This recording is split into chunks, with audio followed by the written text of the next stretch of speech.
လူတိုင်းစားကြတောက်ကြတာဖြစ်တဲ့အတွက်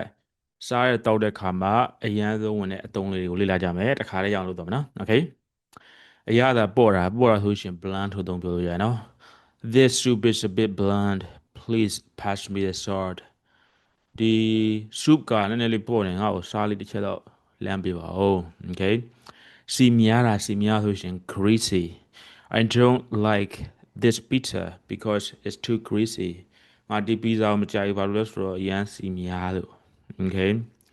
I don't like this pizza because it is too greasy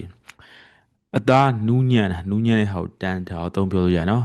The steak is so tender I just love it steak က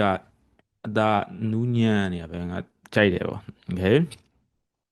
လေတလက်သွားတာအာလူကြောတို့ဘာတို့ညာတို့လေတလက်သွားတဲ့ house tail တော့အသုံးပြောလို့ရနော် These chips are stale so don't eat them ဒီအာလူကြောတွေကလေတလက်သွားပြီမစားနေတော့ပါ okay ကျွတ်ရွာဆိုတဲ့ဟာကို crispy အသုံးပြောလို့ရနော် I love how crispy the fried chicken skin is ဒီကြက်ရည်ကွန်ကြော်လေးကကျွတ်ရွာနေရလေးကိုငါကြိုက်တာပေါ့ okay